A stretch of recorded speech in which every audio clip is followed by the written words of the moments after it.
Hi guys, welcome back to the channel, and if you're new here, my name is Phil. I'm the Ordinary Watch Guy. I'm very ordinary, but the watches are always special.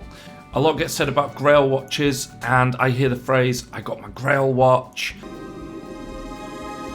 It's more beautiful than I'd ever imagined. In honesty, for me personally, a Grail watch is a watch that you can't get. That's the point. A Grail is something that you're always after, but you never get it. A chase watch is something that you're saving up for, and one day you're going to get it.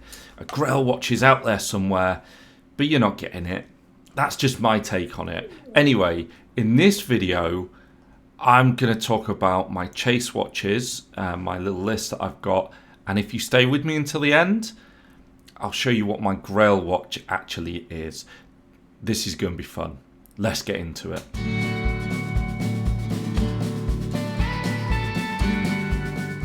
I don't know if these are in any order. It's not like I'm going to refuse any of the watches on this list if for some reason they came within, grabbing distance. I'm grabbing any of these watches if I'm given half the chance.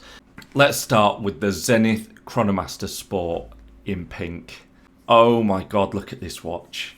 It is gorgeous. To me, at the moment, it's one of the most gorgeous watches out there. I don't know what to say to you. What the heart wants, the heart wants. This thing could have terrible stats and features, and I still think that I'd be in love with this watch on a purely aesthetic level. I really would. Lucky for me, though, it's a killer high-frequency chrono with a 1/10 of a second function and a power reserve of 60 hours. It's a 500-piece limited edition, and when bought new, proceeds are donated for breast cancer. So that is all good. And, in addition, we've got the El Primero movement, and you got that sweet spot case size of 41 millimeters. The metal bracelet and clasp on this model are just winning too. This is fucking awesome. But it's like £10,700 though. Ouch.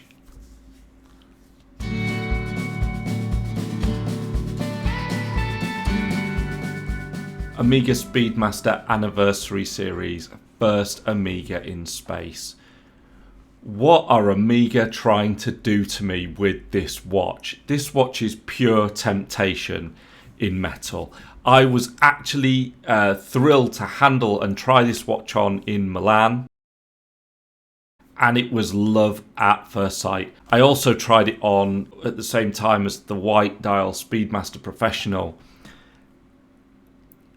and that's just an impossible choice. But I guess this one edges the contest by being so cool on that flat bracelet and just a touch smaller.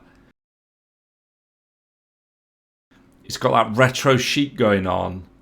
The hands are incredible.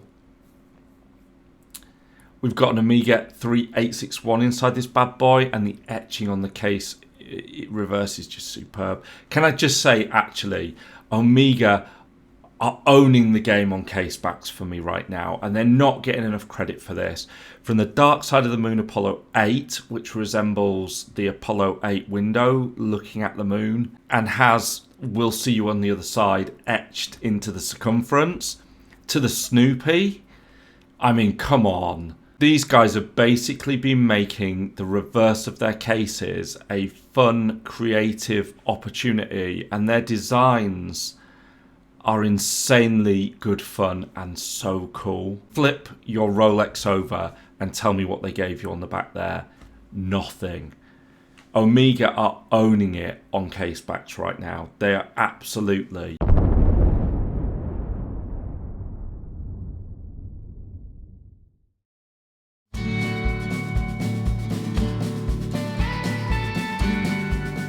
Jaeger LeCoultre Master Ultra Thin Power Reserve. Now, some people are going to boo me for this choice, and that they'll say the dial is too complicated, and loads of people are going to hate the power reserve indicator, and they do, particularly on Grand Seiko, where I've heard it described as a scar. Wow. I don't care.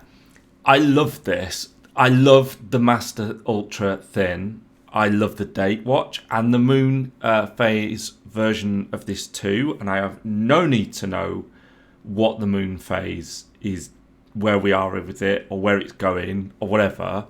And yes, there is a messy quality to this dial with the small seconds hand and the weird date indicator. And it shouldn't work. It shouldn't work. But I'm weird. A weird human being, and I love it. I was driving home from work yesterday thinking, why do I actually get joy out of watches? This doesn't make any sense, okay? These mechanical objects that have been rendered obsolete via new and more accurate measurement technologies, and I love them. I absolutely love them. No logical sense in it. So yeah, an expensive, overly complicated dress watch that slips under the cuff from Jaeger LeCoultre is definitely on my list.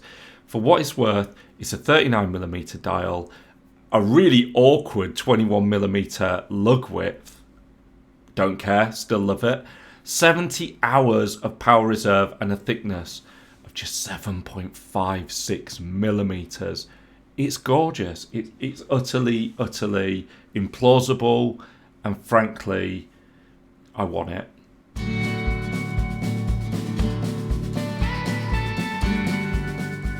Next on the list is the Grand Seiko SBGP013. Grand Seiko are doing better with their watch names, but this watch name is pretty awful. Despite that, I really want it. It's an amazing watch. It has the legendary 9F quartz movement that loses about 10 seconds a year.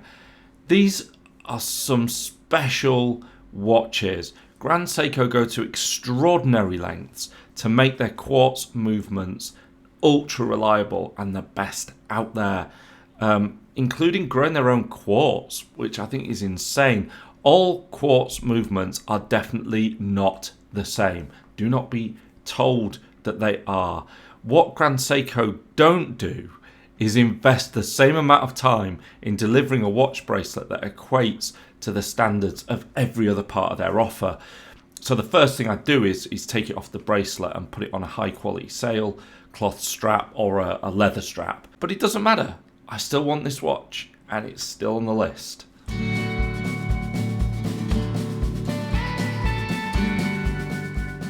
And finally, what is the Grail? What is the Grail? Well, this year I have seen and handled some absolute Grail-worthy pieces from Patek Philippe, Vacheron Constantin, Alain & Sonner, Breguet, and it's very sad to say it, but they're Grail watches because they're unaffordable, because of the money barrier. They're ultra desirable, but if you had the money, they become obtainable. I don't have the money. And they're not financially chaseable to me, unless I get a lottery win. So, for me, if I had that disposable income or money and all my other responsibilities were taken care of, I'd head to Vacheron Constantin and I'd be taking the 56 Tourbillon.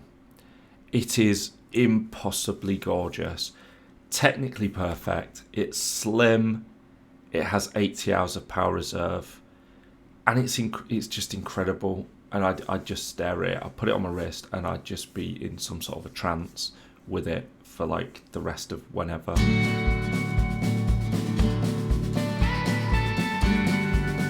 So that's the top of my chase list.